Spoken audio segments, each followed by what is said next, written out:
Good evening, Nofos. How are we all doing? Yummy. Even all. How are you, mate? How are you?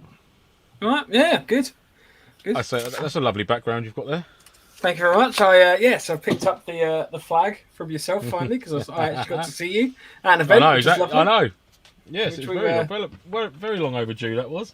we will cover in a little while, but yeah. So hopefully we'll get these. I know you've got one as well, so hopefully we'll get these out at events when we're there. We'll just whip them out as soon as we get there. Yeah, just whip it out. No worries. Out, give it a good old wave Andrew, around. thanks for Get joining. everyone's attention. Evening, Andy. Yeah. Yes, all Why good, not? mate. All good. It's all great. Hello, Les. Sexy boys. Les, yes, mate. Danny, yes, mate. It ain't easy being cheesy. Danny, literally. So I'm sorry, but I just quickly have I missed a cheese-related joke here? Yes, you have. There was a lot of cheese-orientated gaff going on. So Evening, Danny. Oh yeah, what's happening there? Yeah. So obviously we got to go out for Legion's BattleSim on Saturday, which was good. It was good. I really enjoyed it. It was good to get out with the guys. Maybe it wasn't the best gameplay for ourselves, which we'll cover in a little bit. But it was a good event. And obviously a couple of guys from Reaper 1, so Danny and Fresh Meat Wayne, joined us. So we got to hang out with them as well. And, Fresh meat and Danny, nuggets.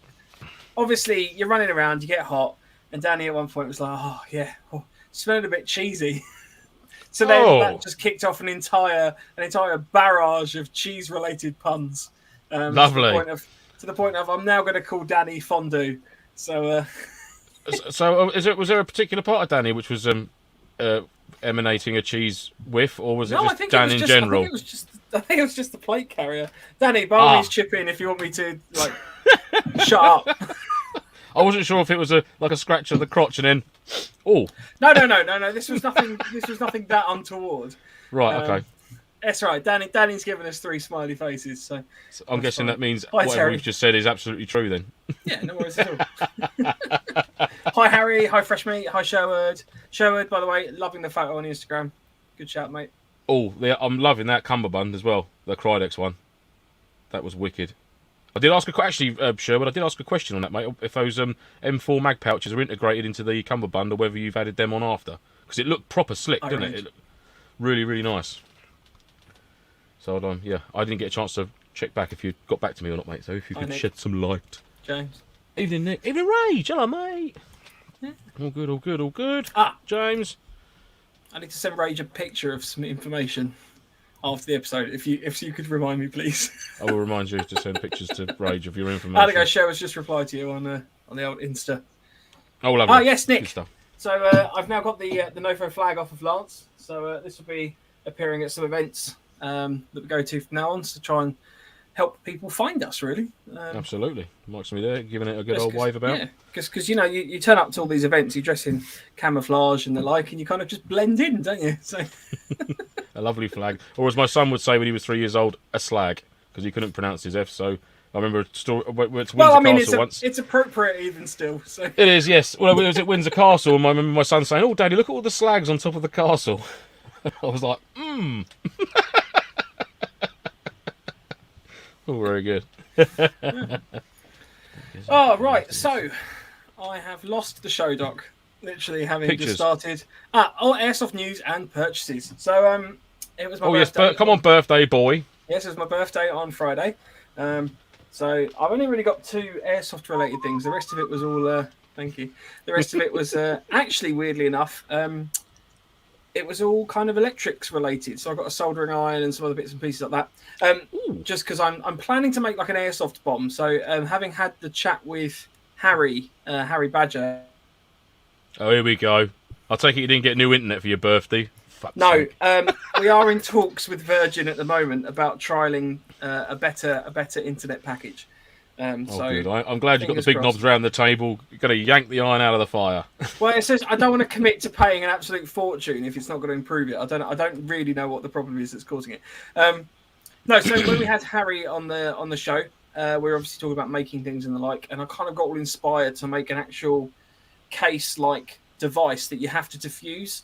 So rather than have these situations where you have to kind of go and hold an area for an hour to defuse the bomb, I actually want to have something that you have to physically unscrew panels and cut wires and kind of follow like a little manual, so that your IED roll or like bomb diffuser roll actually has There's a bit more more guts to it, sort of thing. Yeah. That sounds wicked. And then the other part of it as well is that you could theoretically build or go and find components to make your bomb. So you have to go and like, I don't know. I've got all sorts of weird and wonderful ideas. So I've now got a soldering iron. So that's the start. So yeah, Well, there we go. Oh, there we go. Harry's. Yeah, I'm gonna tap Harry up because I need like help on how to do electrics. It's quite a dangerous combination, you two getting together regarding this. Yeah. I'm quite concerned, if I'm honest. No, it should be good. Should be good. Right. Anyway, yeah. So the two things I did get for my birthday was a Stanley 35 fluid ounce trigger thermos, which Awesome I'm bit of kit. loving. I haven't yet used it. To be honest with you, I haven't had a chance to. But it apparently holds hot drinks for 5 hours. Yeah. Which should be lovely. Yeah, if not longer, I think. The main thing is you can't spill it. I'm not going to do that too much on the webcam because I will get pictures taken of me. You will be memed to fuck.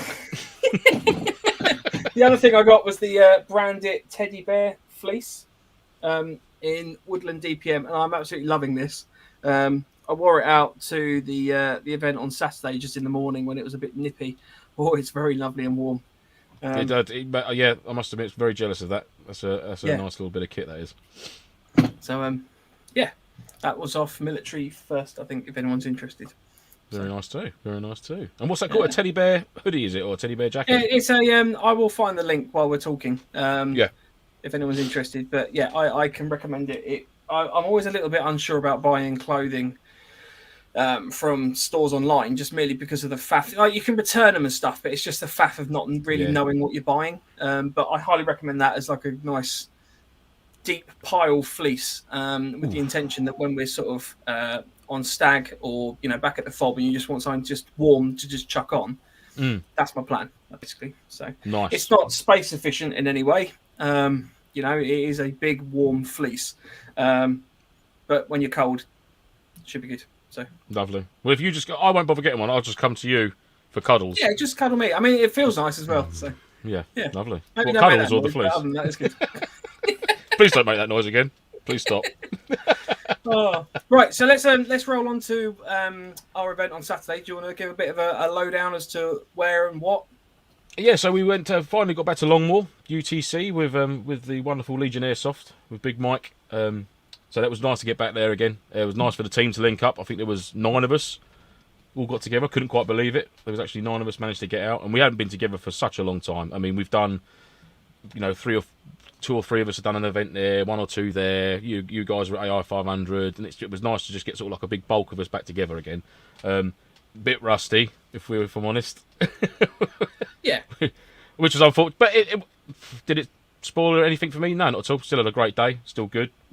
Took things away for things to work on and that. But anyhow, digressing. Let's cover the scenario. I do want to kind of dive into that a little bit more because I think it'd be useful because when Lance and I sort of leave events, we always, I mean, I do this with other people as well, but it's always nice to have like a bit of a debrief in terms of what could we have improved, what would made it better, how could we have not been as shit maybe. So we'll cover that in a second because that's a useful thing I find. But do you want to talk more about the event itself and what we were doing? So so obviously we were task force. Obviously arrived at the event, all booked in, blah blah blah blah blah. Safety briefings and that, all very good. Then we on foot patrolled out to our sort of starting area within the game zone. There was a few buildings in a few areas which were out of bounds, like as in you can't go in them. But then, to be fair, the buildings that were out of bounds, we've never been in them anyhow to sort of fight and things like that. They've always been sort of like they're your billet huts or anything like that. So that wasn't really a great big issue. Took down to our starting point. There was one slight mix-up with comms regarding where we could and couldn't fire, but we can cover that in a little bit. And then from there, it was a quick brief regarding sort of the scenario to get boots out on the ground.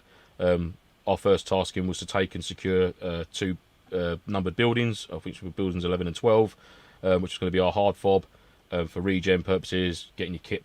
So you can drop your patrol packs there and sort of push out from there. Secured them relatively quickly. Instantly came under fire, literally as soon as we got to the second floor, or the first floor, should I say. We had rounds coming in. Managed to get a section into the next building adjacent. and start returning fire from there. But we were sort of quickly overwhelmed. I'm not sure where the rest of NATO went. We were there, but I don't know where anybody else went. Because I think we had one other section that came to that point with us, so it was sort of like, whoa. I mean, that we were a bit thin on the ground at that point. Yeah, that was kind of the first learning point, was the fact that our entire team, and I don't mean like the Punishers and Reaper or anything like that, but the TAN team as a whole, so the 10th Legion, was very fragmented from the start. So there was lots of like little pockets of people going off, and ultimately you're there to go and do whatever you like. You don't have to play it in a certain way, but ultimately they were just going and finding their own little taskings and little things to do on their own, not necessarily following the objective of what we were aiming to do. Yeah, it almost sort of went sort of like guerrilla warfare, just little skirmish, little firefights and skirmish, literally essentially going off and making trouble. And it was sort of a bit vague in regard to the actual tasking that we were doing. It was like, we've got to take this, we've got to hold this, secure it, get our OC in there, get him set up, and then push out from there. But then you're sort of unable to do that because you're having to stay back and cover the OC, cover the hard regen. You can't then push out. There's only so many guys you can sort of afford to lose from a section to sort of push out and do something else. And by the time we were at a point in a position where we could push out, barbarians were just like rocket fuel, just straight on us straight away. It's just like, well, fucking hell, how are we going to get out of this? And I felt from there it was a lot of toing and fro in regards to building 11 and 12, that right hand building, the buildings that flank the railway track. It seemed to be a lot of controlled fire from that point onwards. There, just sort of toing and froing, just to keep our regen going, basically. But I mean, on the whole, it was good. It was good. I enjoyed it. I did enjoy it. It was lovely to get back to the site, and to be able to get a couple of patrols in round through the wood block, come up past the sand fob, and obviously see what they've done. I mean, the work they've done there has been fantastic. They've reply lined a lot of the internal walls of the buildings now, so much safer, much more secure, more comfortable. You're not going to fall through the floor. You're not going to fall through the floor. The ceiling ain't going to come down on you now anytime soon, and fingers crossed. And if you did have to get your head down in there for a couple of hours, I'm guessing it's going to be a little bit warmer. Obviously, they're still whacking great big windowless windows there, and doorways and stuff, but it's essentially a bit warmer. It's not damp old wood and stuff like that. So yeah, that's all been taken care of well and done really nicely. Only thing I was a bit down about was the sand fob. Like, once you get into that compound, you're a fishbowl. There's no cover. There's one building in there. I was surprised by that, actually, because I'm not sure what that's been set up for or to replicate. Yeah, I'm sort of struggling with that. To me, needs more things in it, I would have unless thought. there's still ongoing works to be done there, because I mean the sangers looked a bit, they could do with a little bit of work on them. I think the 4 sangers that were in there, and obviously the main building itself was locked up. So you literally, once you're inside that main sand fob, you just in a box. The town, you're in a box. So it's just boom, boom, boom, boom, boom. You're all dead. Cheers, mate. What are your thoughts then, Mike? I really enjoyed it. I mean, pre-lunchtime sort of thing. Yeah, for me, it was just nice to get out and go and see the site. It's been a while since obviously we've been there. Hands down, Longmoor is probably my favourite place, bar Ripe Village, which I've only been to once, and then I don't think they were able to hold events there again. It was fundamentally, I think it was more of a skirmish, or I think the 10th Legion treated it as more of a skirmish day. Sort of when you hit out and you're walking back to the safe zone and you see like the barbarian team, that's the green team for all intents and purposes, moving as like little squads into buildings and properly kind of pushing forward and holding us back. It was hard to watch because it was like, I really want to be playing like that, but we're constantly trying to hold our building. It's like, come on, do you want to push forward? And I'm just being told by our own team, no, we're going to push off over this way and go and outflank their safe zone and stuff. It's like, why are you doing that? Like, that's it, exactly. Yeah. It's a tough one. It was tough, and it was good to see because obviously, sometimes the like Op 4 or the barbarians, they get put on as like cannon fodder and things like that. And it's like, not at all. I mean, it was one of the probably not the first events, obviously, because we've played against some solid Op 4 before. On other events, they've been absolutely outstanding, but this one was just like, I mean, Big Paul, he was OC for the barbarians, so whether it's had any influence on it, it certainly that was why. That was the. It had to be really, organisation of it, and I spoke to him afterwards and sort of went through a few bits of what he'd done and that, and I was just like, mate, it's perfect what you told me there, because he was nervous, his first time doing it, like running like a big team sort of thing, like the whole Op 4 side. So he was nervous for that, but you know, the outcome paid dividend, didn't it? Really, to see to see what they'd done and what they achieved was really good. You know, fantastic, really, when you look at it. But I mean, like you say, from our point of view, it was like bit skirmishy from a NATO's point of view. The event, no, but from a NATO's, from what I saw, it felt a bit skirmishy to us. Do you know what I mean? Which was unfortunate, but we made our own fun as a team. Do you know what I mean? Which was cool. But and then on another point, ROC was he last minute? Did he? I remember he said something at the beginning. Last minute I can't remember the guy's name. He's a lovely guy, and I really felt quite sorry for him because he said, "This has sort of been dropped to me because the guy who was supposed to do it was ill or couldn't attend for whatever reason. I'm not sure." So that was all very last minute for him getting a brief and understanding what was to be achieved and things and bits and bobs like that. So yeah, I think there was a bit of lack of communication from a NATO point of view. Comms wise, there was a massive lack of communication from 0 to out to the sections because I think there was us. I had comms with ROC, and I think I heard maybe 1 or 2 other call signs called in a couple of times, but that was it then for the day. There was hardly any other comms that I heard apart from our inter-team comms, which is all we had. So yeah, tough one, but good event, and the weather was good as well. As always, Andy. Well, that's the thing. I mean, it was a nice day. It was good to get out and kind of blow the cobwebs away. Fresh Meat makes a good point. So he was obviously rolling with us as well, and there was a lot of pyro being thrown. And I like pyro, haven't got a problem with that, but it felt like it was almost becoming a pyro heavy game. In so much that, I mean, yeah, okay, you need pyro for clearing buildings. We discussed this last week. You know, the best way to clear buildings is with bangs. That's it, yeah. Just posting a grenade through a window or whatnot, yeah. Because you take out an entire room all at the same time. However, when you're up against an enemy that just seems to constantly lob tags at you, it's almost, I don't know, it's hard because I don't want to sound like I'm trying to rule tags out of the game. But no, I get what you're saying, because I don't. So I think they're brilliant. Limited amount. That's what I was going to say. Yeah, I think it comes down to. I mean, we had a situation where we was in the sand fob and we had a lot of crow scarers coming over the waters. I mean, to the point of like, yeah, all right, the first 3 pretty much done us all, but then it was the other 4 or 5 or 6 that come in afterwards. I mean, and that goes back to, I can't remember what episode we covered in now, where it's the whole rule set for Milsim events or BattleSim events where you're allocated an amount of pyro you can carry. I mean, if you're trying to recreate a real situation, a guy out on the ground, real still, if you like, is not going to be cutting about with 24 grenades in his backpack, or do you know what I mean? He's going to have 2 or 3 on his rig at most. You know, I'd say maybe 1 or 2 frags and a smoke, or 2 smokes and 1 frag, perhaps. You know, I think that needs to be relayed to events like this because, you know, tag launchers, mortar crews, you know, there should be I mean, obviously I've got a bandolier of 14 mortar rounds. It can hold 14 mortar rounds, but I only ever put sort of like 5 or 6 in it because I don't want to take them all out with me in one go because I'll be tempted to use them all too quickly. Do you know what I mean? Mm-hmm. You know, they could get damaged. You know, I'd sooner have these take 5 or 6 with me in the bandolier, nice and secure. If I use them up, yeah, there's a chance I can get back, get some more, or whatever.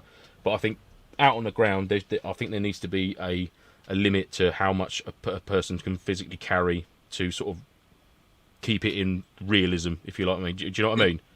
Because it can come to a point where crow scarers are the size of my thumb. So I mean, I could put in a dump pouch 50 or 60 of them, and you could just sit there, just chucking them over all day long. And you know, that's what it felt like we encountered a little bit throughout the day with regards to that sort of thing going on.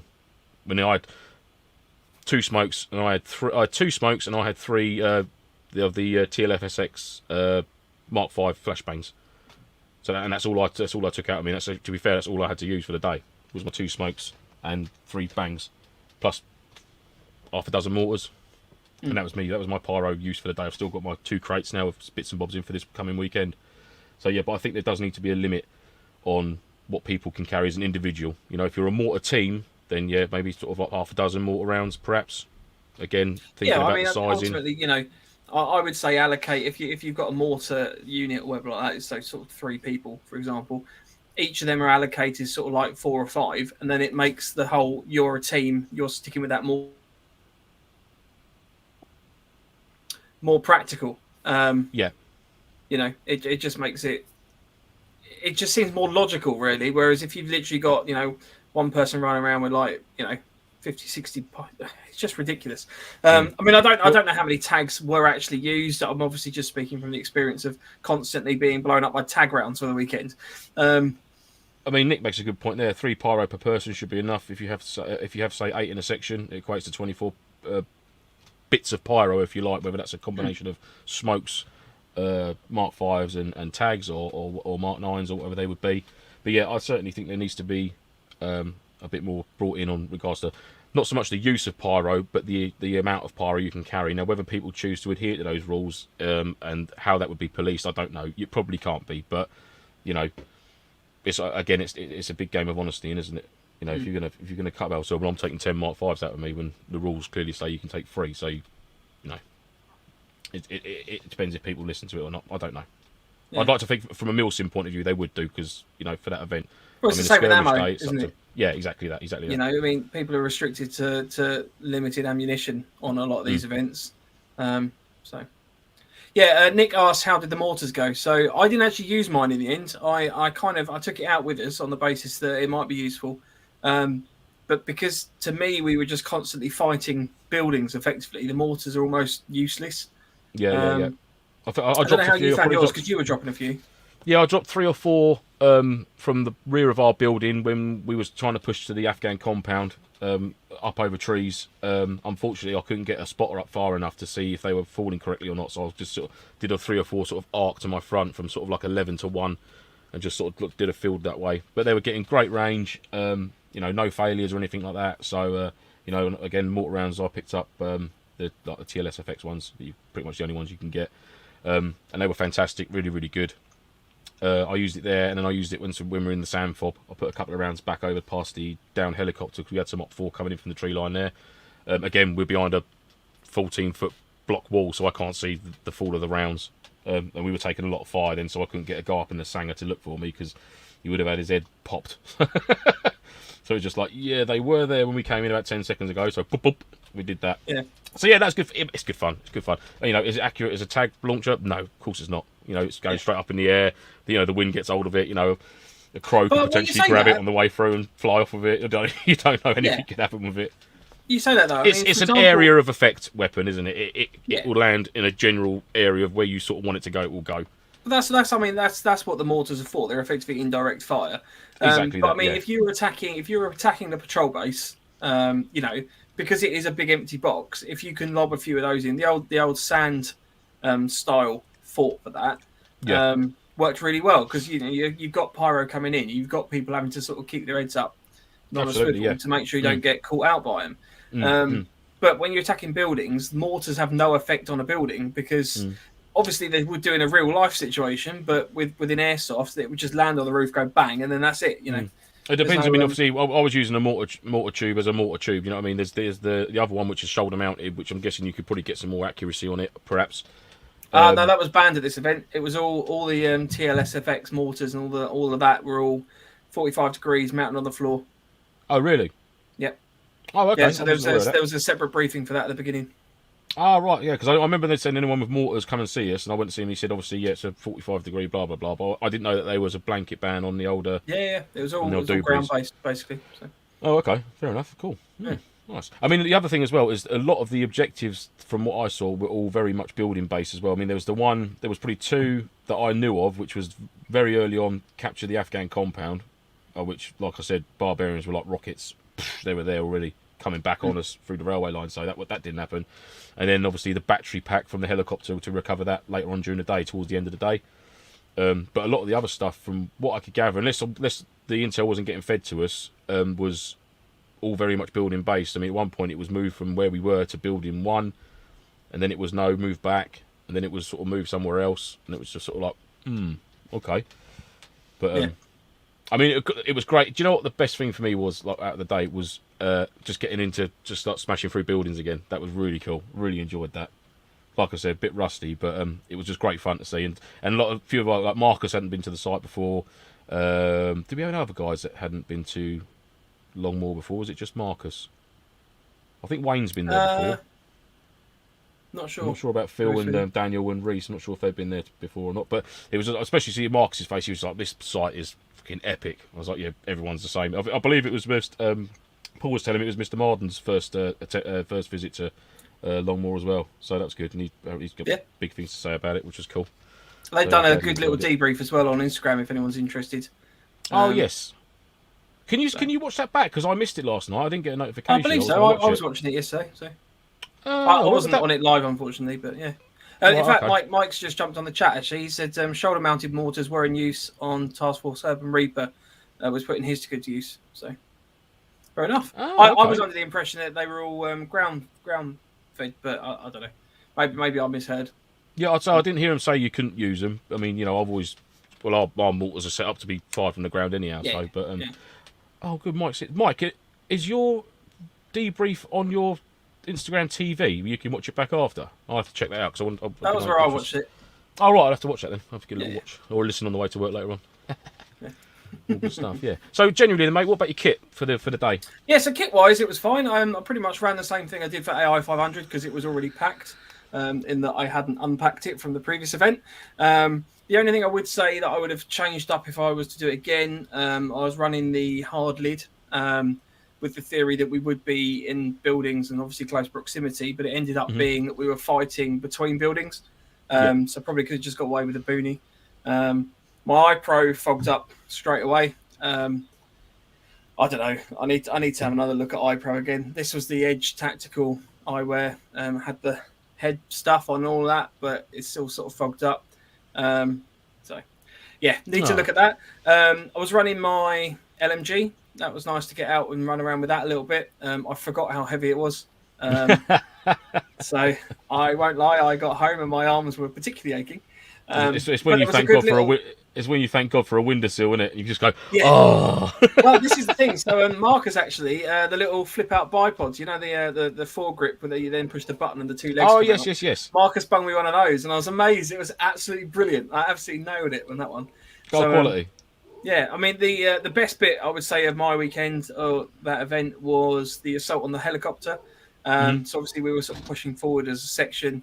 So I was able to just keep sort of laying down, suppressing fire, sort of trying to get up and keeping up momentum. I know Mike from Legion was there at one point, sort of coaching us a little bit like, guys, you've really got to keep pushing forward.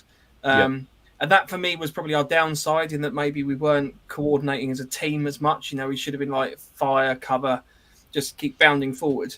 That's it. Yeah, this is where I think the sort of the rustiness came in from it. Like I said, it's been fragmented, doing different events for such a long time, and then finally getting back to doing sort of like a Blue 4 NATO, a bit more regimented sort of role that you're going to be in. It's just sort of like, oh blimey! I think everyone was just super excited as well to be back at Longmoor and sort of like running around, back here, back. Yeah. No, it was good. I really enjoyed it, and it was good to see people I hadn't seen in a little while. Definitely. It was, So I mean, from an event point of view, I think it was perfectly successful. We didn't obviously do very well, and I think there's some learning points to come out of that. I think we're probably going to look at trying to do a little bit of team training at some point because I definitely think it was just for me. It was that little moment of just seeing. I think it was about 6 of the green team literally just moving in relative formation. Just literally, I think there was some people covering the buildings, and then they just peeled out of one of the buildings and dived into another one. It was really slick. It worked really well. Yeah, it was good to see some really good movements. And you know what? And another thing, not that I'm not saying nothing happened like that at all, but I heard hardly no bitching, hardly any complaining. From you weren't with the people I was with then. Oh right, okay. Oh, are you going to burst my bubble now? Because I was literally about to say it was really nice how everyone was just like getting on with it. There was me and a guy. We literally ran a corner, shot each other, like both take that. Fist pump. Red rag. See, I saw couple little situations where a situation was escalated, which didn't need to be escalated. One of the green team came sweeping. Evening, sir. Hello, mate. One of the green team came sweeping through one of the buildings and took out me and then another couple of people. One of those people that they shot basically at point blank, then refused to be shot and shot back. And it was like, this is just completely unnecessary. And then for some reason, 2 of our team started lobbing grenades into the room to try and kill the bad guys. And so, it was just a bit of a nightmare. And it got a bit heated for no reason. And then I think towards the end of the day, I don't know what your impression of this was, but towards the end of the day, obviously, people were getting a bit fed up. Probably for losing, maybe. I don't know, on our team. So sort of people seem to drift back to the. I will get that sorted out. People seem to drift back to the safe zone quite quickly. So it was like our numbers were reducing, and that was obviously making our taskings a little bit harder. Do you know what I found that as well? I mean, I went back to the safe zone once in the sort of midway through the morning, if you like, from when we started, sort of like midway through, a quarter of the way through the day, if you like, to rebomb, and then I came back out. But I was actually surprised at the amount of NATO that were actually at the main, the mob, do you know what I mean? The main safe zone sort of thing. I mean, I must have counted sort of like 12 to 15 NATO guys up there. You know, that's like almost potentially two sections that you're missing off the field. Yeah. And I was in there for 5 minutes, bombing my mags up, come back out. They were still there. You know, there was no indication of them sort of leaving the safe zone to come back into the game. So I got back down to sort of like where you guys were, where I said, you've got like 15 guys up there, mate. Don't look like they're coming out of there anytime soon. So, you know, just be mindful that we are down a few guys. And then I heard later on during the day, sort of like 2 o'clock, there was people in their cars queuing up to leave from NATO, and I was just sort of like, I don't understand that. I can't get it through my mind how you pay that money to attend an event at like a premier site. Do you know what I mean? You know, one of the top sites in the country to be privileged enough. We're one of the best airsoft event companies as well. I mean, there's a few out there, but I would say Legion is in most people's top 3 event companies. Absolutely. For sure. For the effort that Mike and his guys put into. Yeah, I was going to say, all this moaning is not reflective of the actual event itself. It's more no. Please don't take that the event was terrible or anything like that. This is purely from what we've seen from the Blue 4 perspective, you know, which was a bit, although we enjoyed ourselves and we had a great day, and it's great to be back at Longmoor, great to be back at an event with Legion, you know, from some of the characters that were on the Blue 4, you know, they obviously didn't bring their A game that day. They were just turned up with, you know, not being into it almost. That's from what I could see, you know. And from having reports of people being in their cars at 2 o'clock in the afternoon waiting to leave. That's like, you know, that's half a dozen. That's a dozen of other people who wanted to attend who couldn't because it was bought up by tickets for these guys. Do you know what I mean? That's what frustrates me. Do you know what I mean? The last minute cancellations for like, oh, I can't be arsed now. It's like, mate, someone else could have taken that spot. Or like the poor attitude towards taking part in the event. You know, if you get frustrated, don't go home. You know, make it better. Do something to make it better. Don't just think, oh, this is shit, I'm going to go home. Because that's a pathetic way to think about doing something. Do you know what I mean? It really is poor, in my book, you know. People have shit. I've had shit events before, but I haven't just gone home. I've gone like, right, let's do something about it. Let's try and make it better. Yeah, you just make up a tasking. If you're not getting taskings at rubbish events, go and do something. Like, there's always things you can say something to someone that, you know, not, you know, the OC, they're not mind readers. They don't know. If you're not enjoying it, you need to tell someone. Yeah. And then they can do something to make it better. Do you know what I mean? If you just sulk and then go home or just sit in the safe zone, it's a waste of your money and it's a waste of a ticket that someone else could have really enjoyed. Yeah. So, yeah. But on the whole, yeah, I can't wait to get back there. Yeah. I love it. I love it. I love the site. It's fantastic. And I can't wait, like I said, in a nutshell, we need to do some training as a team again because, like I said, we've been fragmented for the last year. Everyone has been. But it'd be nice to just get us out there, doing a couple of bits and bobs, getting back into the flow of it, and sort of knowing where we are and who's doing what and this, that, and the other. So, just something. I think that's some things to bear in mind to take away. And it's good. It's good constructive criticism for us as a team, isn't it? So, which is cool. Only good things. Only good things. Yeah. Sherwood says it comes back round to the mindset. It's all about the mindset. It's it. It's the mindset, mate. I know there was water bowls. There was a question further up about have we got any other merch coming out, and I think we're going to have to get like a T-shirt that's all about the mindset or something like that. It's all about the mindset, and it's a water bottle, not a canteen. Yeah. Oh no! I'll tell you what. Wayne at one point, Fresh Meat said he was saying, "Oh, Mike, I've got a spare canteen over if you need one." I was like, "Yes." I'm glad I didn't hear it because I would have bitch slapped him. Because he should know better. Jesus Christ! Something's got to be done. Fresh Meat said, loved it when we were getting tagged from the blue container. I just took off with Danny without any words to you guys. Sorry. Yeah, this is the thing. I mean, it was all right. It was a good event, but we just it wasn't very well coordinated from our our approach to it. I would say. Yeah, definitely. Yeah. Silly Gilly said, I try not to point it out as kind of brings the day down for everyone, but bloody hell, the amount of moaners I see at some of these events is unreal. And he said, I've seen Mike at lots of events now, and he's always in a good mood. Be like Mike. This is Mike. Mike is in a good mood. Be like Mike. Yeah. So, yeah, Cool. Harry nailed it there. It's dress up with toys. No time for moaners. Just have fun and have a laugh. Absolutely, that mate. Exactamundo. But it is frustrating when you don't. When you do. When you don't win. I will sort this out. I don't know why it's doing it. We're all winners, mate, at the end of the day. 2022 will be the year of good internet, I promise. Right. There we go. Mike says, practice. Paul and me doing our night walks every few weeks pays off. It's more than just dogging, you know. See, I don't believe that at all. Particularly the last part. I said I think I call bollocks. Well, especially if it's just two guys dogging. That would be bollocks, wouldn't it? Anyway, by the way, it was good to see Mike and Paul at the event as well. Absolutely was. You know, sort of a cheeky little wave as I walked past Dead. So, yeah. Yeah, like that. Head rung low. Hi, guys. Yeah.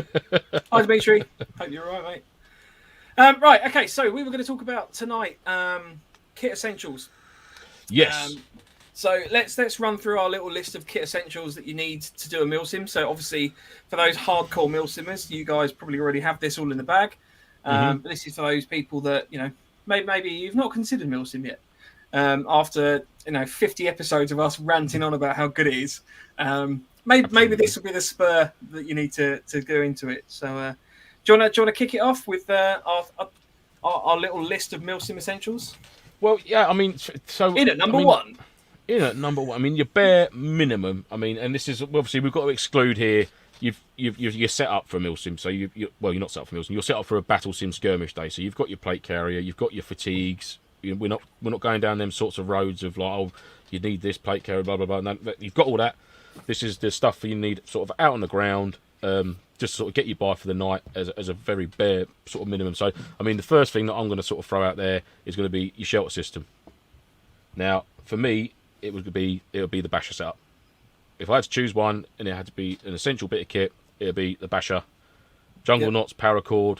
I'd allow the bivvy poles with that, or your basher poles to go with that as a sort of a combined sort of two items, if you like. But a shelter system, and if I had to choose one, it would be the basher all day long. What about you, Mike? I would say exactly the same. I would say probably the cheapest and simplest system that you can buy. Mm-hmm. And I think as a beginner, it's a really good basic point to start with. So, I mean, for a tent, for example, it obviously is added weight if you've got to pack that into a burger and stuff like that. Whereas, a basher is as kind of bare bones as you're going to get. And ultimately, I would say it's quite difficult to set up a basher wrong. Because if you do set it up wrong and there's a problem, you can fix it pretty sharpish. A tent's obviously pretty simple to put up, but you don't always. Most camping is normally done on like grass, whereas like if you're in a woodland or something like that, tents don't really give you those opportunities. And again, like you said there, mate, gives you that flexibility. It's exactly that, mate. So a basher system, where you say a tent is great, but that's all it is. All it can be is a tent. So you can't manipulate that tent to do anything else. Whereas a basher, there's huge configurations to be able to make it into a tent. Like the little two-man sort of like the lightweight backpackers tents you can get, almost like with the 2 points either side of the doorway. You can actually fold it and put that up into that sort of arrangement. You know what I mean? With your two basher poles and things like that. So you can string it on an A-frame between two trees. You can cover your hammock. You can have it low profile, A-frame on the floor. You can have it angled up one side. So there's a lot more versatility to a big square sheet of waterproof material with eyelets and webbing tabs all around it with some paracord than there is just because that's all it is. A tent in a bag is a tent. Once you put it up, that's all you can do with it. You can't do nothing else, Whereas the basher system, like you say, it's a lot more versatile. So for me, that would be if I had to choose a shelter system for Milsim, which I use it regularly anyhow, it'll be a British Army basher or like a DD tarp 3x3 or whatever you want to go with. But like a basher tarp system, that would be my choice. Absolutely. Go on, mate. What's your number two? So sleep system's got to be number two, doesn't it? It's got to be the sleeping bag. I mean, ultimately, you need a little bit of a ground thermal protection. So your roll mat or something like that. But ultimately, you just need a sleeping bag that's warm and appropriate for the weather conditions that you're going to be in. So there's no point going out and buying a proper bouncing bomb sleeping bag if you're going out on your first event in the middle of the summer. But But yeah, so it's got to be appropriate. It's got to be suitable. Again, don't buy a lightweight one thinking you're going to be fine, and then you're absolutely freezing because you just ruin your event. You'll come away from it going, "Oh, that was really crap. I lost a limb because of frostbite." Yeah, shit. You need to have an appropriate sleeping system, because ultimately, when you're asleep, you want to try and get the best quality sleep that you can. Yeah, for those moments that you are, I'll finish my sentence. For those moments you are on downtime, you want to be as comfortable as you possibly can. Sometimes that can't happen. But as comfortable as you can be. So yeah. DOS bag, bivy bag. All them lovely things that go with it. What about you? What about the actual base layer then, Mike? Sorry, just quickly, Rach makes a good point. He says, "You see, I would say get a small tent as you can get a basher wrong, especially if you haven't done any wild camping before." See, yeah, I don't disagree with that. The only thing I would say is that I'm assuming that you're camping or you're going on an event with other people, so you've got an opportunity that you can talk and share skill sets. I would say that just going back to that flexibility, I think the basher gives more flexibility. I see your point though, and I would still recommend that anyone tests their stuff before. Like, never go to an event with brand new stuff that you've never tried before, just especially to rely on when it it comes and to just like try it out there. Yeah, especially your shelter system and like your sleeping bag, stuff like that. Check it all, make sure you're happy with it, and like your shelter system for a start. Make sure if you do go, I mean, by all means get a tent, but this is just personal. My personal choice would be a basher, purely because it's more versatile. So, if you have to set up in a field, you've got your basher poles. You can do a little basic, your traditional A-frame tent, pole at each end, guy lines out, peg out all four corners. That's job done. Chuckle your gear under there, nice and quick.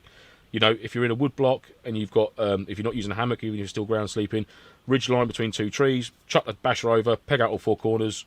That's it, job done. You can set the ridge line a bit higher, peg out the two back ones, and then guy out the two other sides. So you've got like a pitch shelter like that. So there's your tree. You've got the nice pitch on it. You get one side open, basically. You can have, 2 or 3 guys under there, then basically potentially. But it's whatever you choose to get is entirely up to you. You're not wrong for getting a tent if you're first starting out and you want to get a tent, Euro hike or whatever it is you want to go, what road you want to go down, whatever tent you want to get. Sherwood makes a good point there. What sort of colour? I mean, if you're attending a Milsim, mate, I'm guessing they're going to want a certain look.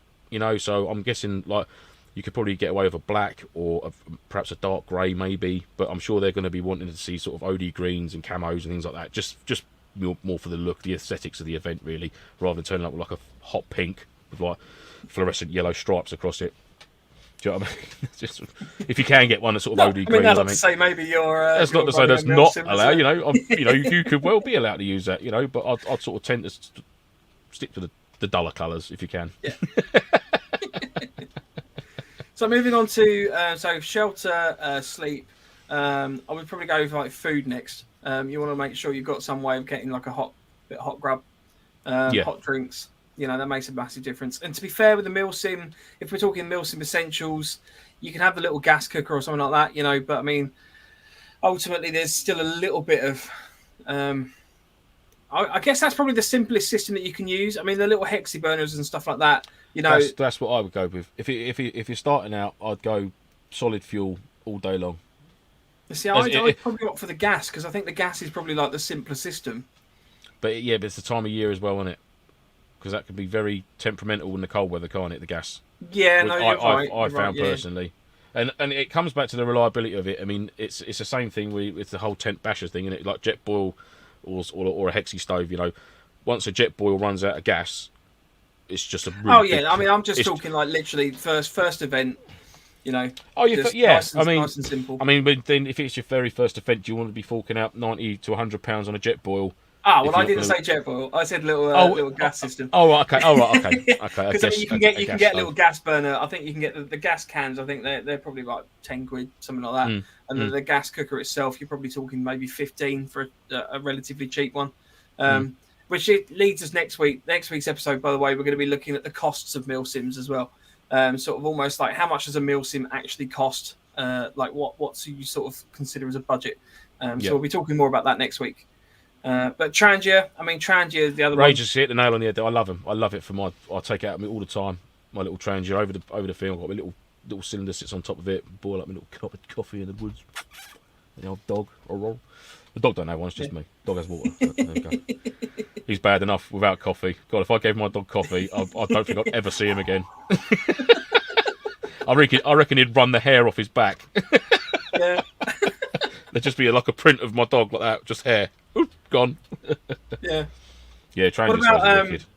I mean, obviously food as well. You know, it just Your basic ration again. I mean, like as well. If you like I said, if for your first event, you know, get a rat pack. Get into it. You know, if you're going for a weekend, you know, it's only a one nighter, but get 2 ration packs. When you're at home, if you've never done it before, get into one. Have a look at it. You know, be comfortable with it. Try some of the foods and stuff like that. And because at the end of the day, if you go to an event where you cannot get any other food, and you've bought a ration pack because it's Milsim and it's army type stuff. Do you know what I mean?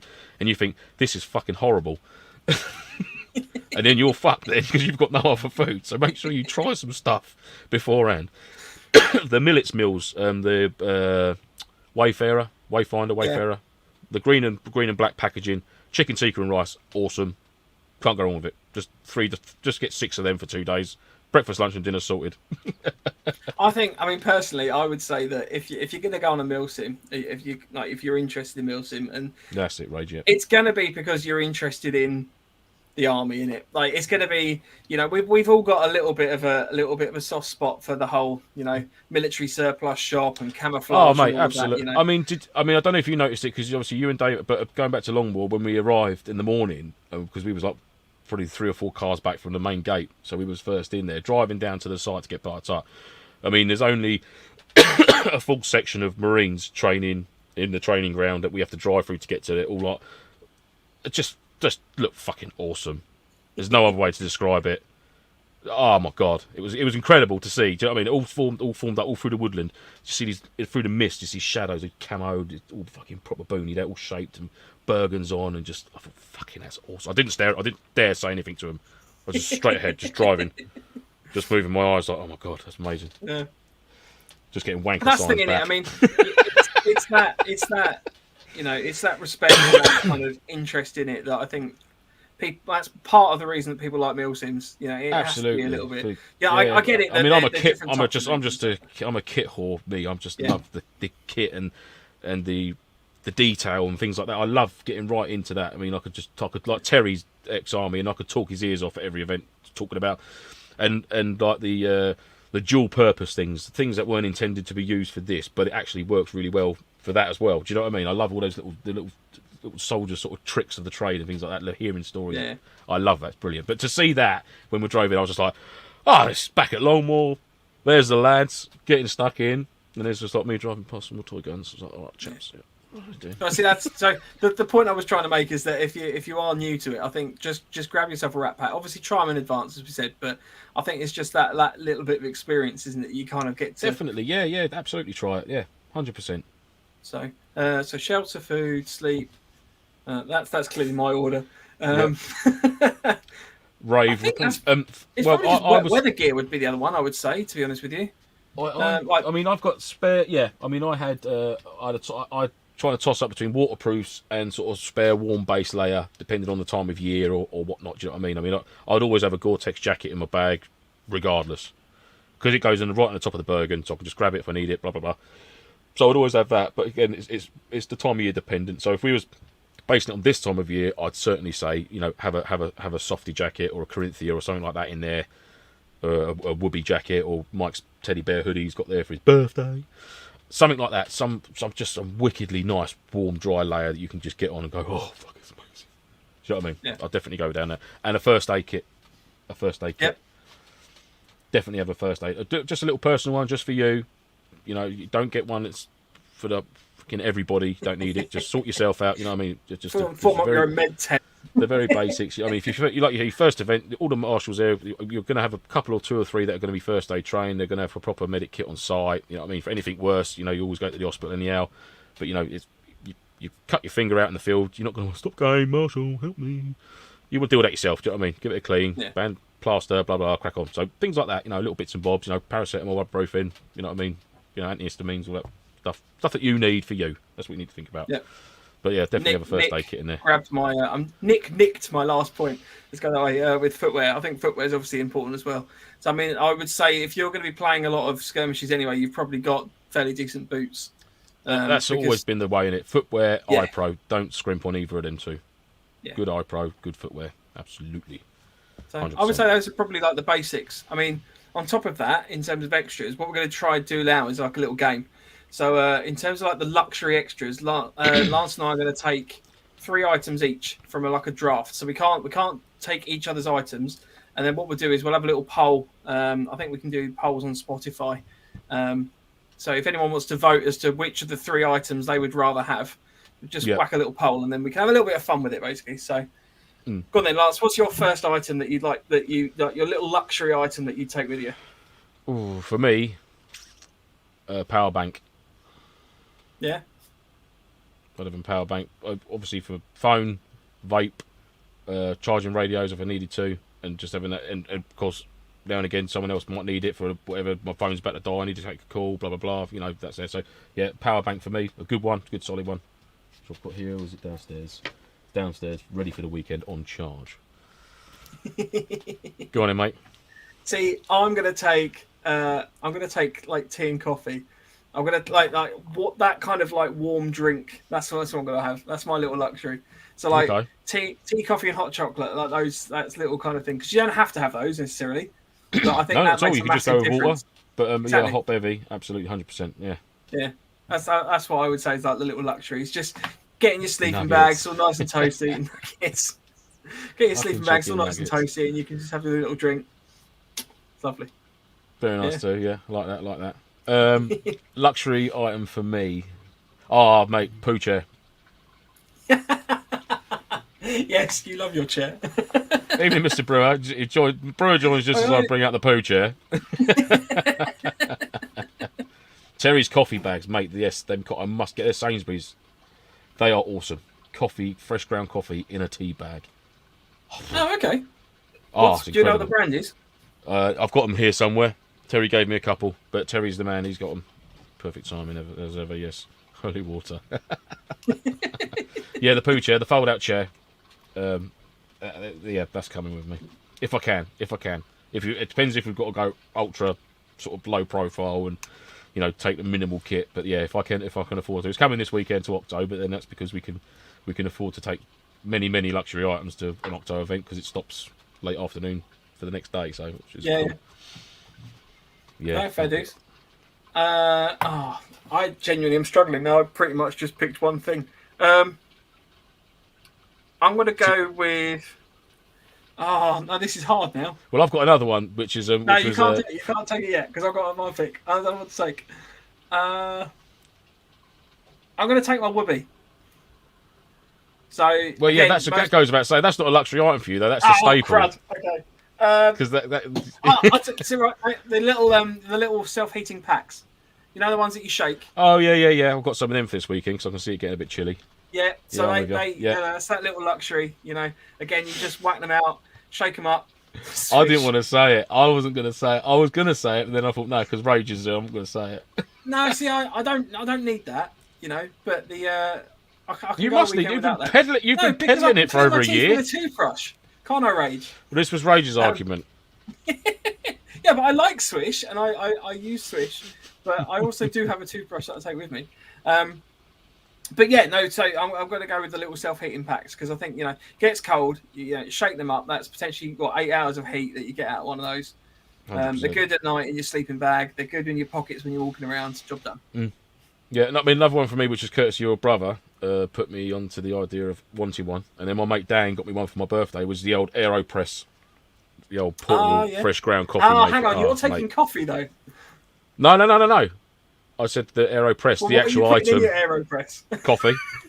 Yeah, exactly. Yeah, but you take shit instant coffee. I'm on about so fresh. I'm on about beans. What you've just drafted is basically an empty vessel that can make coffee, but you can't have the coffee because I make the coffee. No, the fresh coffee. No, you're talking about shit packet little coffees like my 3-in-1s, which I love. My 3-in-1s, they'd have to come with me. New York Coffee House 3-in-1s, pound shop, quid for 12. Awesome. Yeah. Oh yes. 100%. Okay. Last luxury item. I'd say a box. I'm going to take a box. So if I obviously this is more again. That's fucking really odd. Yeah, so the reason Completely being, not the answer I was expecting. No, so I'm going to go in the box, and the reason being is that it's always nice when you go to like some of the events where you can literally rock up and you've got everything in a little crate. You know what I mean? Like you can kind of, you've got everything there in a container. Whereas like with the Bergens and stuff like that, it's good, but I always feel Just like a box. the crates, yeah, just a box. Just a box, any box. I'm going to lose this draft. This was a complete pointless game. Yeah, and the thing that makes, do you know what the thing that makes me laugh is that it was your idea. Oh, I've had a shit week and I haven't thought about it. I don't know what I'm talking about. Just leave me alone. I've apparently drafted. What did I draft? I've drafted heat sachets, a box, and box, coffee. Well, good luck with that. Well, I've got a power bank, a poo chair, and an AeroPress. Yeah. Well, you've got an empty AeroPress though. So I've got an empty AeroPress. Yeah, but still a vessel. Still able to put water in it. I'd like to add. Clearly not as much as in your box, but well, that game went really well, and we will put that on the old socials, and people can vote as to which they'd like. Would you like an empty AeroPress or an empty box? Exactly. Yeah, your choice. Yeah. Absolutely, that game will have to go on the list of to never fucking do that game again. Yeah, no, maybe we can, but we'll do it a different thing when we've thought about it a little bit more. It was just an idea, and it clearly went really well. So obviously, of course, it went well. Oh, you know what we could do? We could do a Milsim food draft. That would work quite well. Maybe we'll play around with that as a concept. So, anywho, right. In one. That worked really well. So, next week we are going to be talking about Milsim on a budget, how to get the most from your first event economically. Let's put it that way. So, you know, we're going to look at and looking at deals as well. Yep. So we're going to be all browsing the internet together, see where you can find cheap stuff. And it will just be the opportunity that, you know, because people always say, oh, you know, I can't really get into Milsim because it costs a lot. Well, let's actually have a look into that and kind of burrow down into what we think is kind of the minimum amount. And get down to the bare bones of it and say, and then obviously that leads on from tonight. Obviously you've got your minimal amount of kit. So, I mean, we can sort of cover loosely next week regarding, you know, what you'd take with you and sort of how much that's going to cost to keep you safe out on the ground for, let's say, for your standard sort of arriving Friday night, starting Saturday morning sort of event, Mike, or just like doing the Saturday night into the Sunday. We'll design it as a 48-hour. Yeah, exactly that. So, you know, yeah, I'm looking forward to that. It's going to be fun. I like that. Yeah. I love the kit side. I love talking about the kit. I love the kit. It's all about the kit. All about the kit and the mindset. All about the kit and the mindset. And if you haven't got the right mindset, you're not going to get the right kit. And if you haven't got the right kit, you're never going to have the right mindset. No, unless you've got a box, in which case you've got an excellent mindset. Unless you've got a box of poo chair and an empty AeroPress and a power bank, then you are fucking golden. Next week's also going to be on Thursday.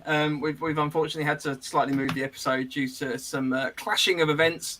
So it'll be Thursday next week at 8 p.m. I will put some stuff out on the socials to remind people for our regular live listeners who we always rely on. Which we do. Yeah, the only other thing, we were going to do a little section on reviews for people leaving on our Facebook page and the like, but we haven't had any. So if anyone would like to leave a review... Make it good. Make it a 5-star review and we'll read it out on the show. Yeah, there we go. We've had 3 reviews. I'm expecting Les ain't done one yet. I'm quite upset about that, actually, to be fair. No. So I did promise I would never sell YouTube again. So the reviews, if we get 5 reviews... then it gives us an opinion or a recommendation, and I don't really know. I don't really understand Facebook that much, but apparently if we get 5, that's good, and we've got 3, so we just need 2 more reviews, please. So if anyone wants to jump on there and leave us a positive review, we will read it out. So by all means, make it funny, and we'll see how we go. And if we get a review next week, let's do a challenge. So, Mike, are you happy to read the first review out next week? Yes. So if we get a review for next week, Mike will read it out in the style of a... An angered French waiter. I'm gonna have to make a note of that. Angered French waiter. So, angry French waiter. Mike is going to read the review, your review next week, but it's got to be 5 stars. It's got to be very, very nice and kind and lovely. Right. So I'm going to spend this week learning how to speak like a French waiter, and then work out how to be angry. So there we go. Fuck's sake. There we go. Yeah. Harry's he's apparently window shopped the essentials online and looking at about £300. So looking forward to next week. I'll tell you what. Let's use that as a little challenge. Lance and I, I'll come up with a list, Lance, and send it over to you as to what we're going to cost up based on our essentials. Okay. And then we'll see if we can beat that 300 each. Right. How's Okay. that? Just want to quickly clarify then, once we're live. So this is excluding your battle loadout. So you've got all the things you'd need to once you're out on the ground. This is purely shelter, sleeping, food, eating, blah blah blah blah. Yeah, we'll work on the basis that you go to skirmishes fairly regularly. You've got all the kit to skirmish. I don't know why that was quotation marks. You've got all the kit to skirmish. International Sign Language. The skirmish. It's just that what gives you, what's the cost of jumping in from skirmishing into Milsim? There we go. A lot of hand signals, mate. I like it. For those because our comms are shit. So we've got to improve on the hand signals. To the audio of this show, Mike's currently judo chopping the screen. Right. Anyway, you had to leave at 9, so we're going to call it a day. Oh, right, so blame it on me. Oh, I know. Wrong with that. I You know. have to get on. Some of us, work in the evenings, so that's do. fair enough. Well, thanks everyone for watching. Feel free. It's in the making, big boy. I don't know why I clicked that one. Sorry. All right. Private message. Whoops. Yeah, apparently so. Slip of the finger, she said. On that note, thanks for joining us this week. If anyone wants to get in touch, then feel free to do so, and you can get in touch with us at November Foxtrot. nofochat@hotmail.com. nofochat@hotmail.com. Instagram is at November Foxtrot_nofo.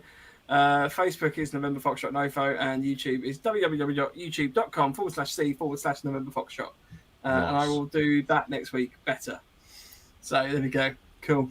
What's that, Dimitri's? My budget for Milsim is 150, and it's enough. Oh, is that your budget? Is what you're going to be spending, or is that what you spent? Oh, I'm going to try and do that. Oh, that's going to be a tough one, but I reckon, yeah. Well, let's. I'm going to aim at 300 to start with, as in. I'm going to say no. It can't be any more than 300. Yeah, it can't be any more than 300. That's the absolute cut-off. So that's our worst case spending, and then we'll see what we can get. See, that's like Premier Inn for 2 nights. Dimitri says spent. So. Oh, you spent 150. Right, cool, mate. I like that. I have to send me a little list over, Dimitri. I think, mate. PM me a little list. I love a list.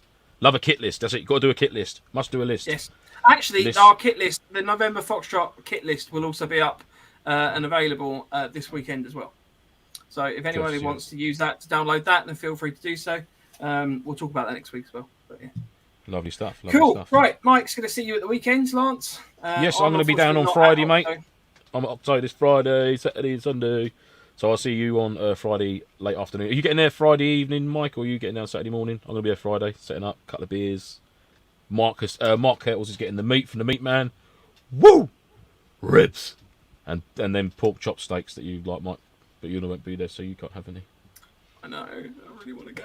And I'm making and you can tell your brother I'm making a lovely salad as well. Well, that would be you living up to your nickname, wouldn't it? Can't you tell? This is a man that eats salad. Look at him. Paulus Whale says use your Hilton reward points, and then you don't need sleeping bags, etc. # always. I was going to say, yeah. 300 quid. It's like that's 2 nights and then Premier Inn easy, isn't it? And you get breakfast. Brilliant. Right. Mike's getting there on Friday night, just so you know. Sweet. Cool. Right. We'll see you all next week. See you next week, guys. Bye. Bye-bye.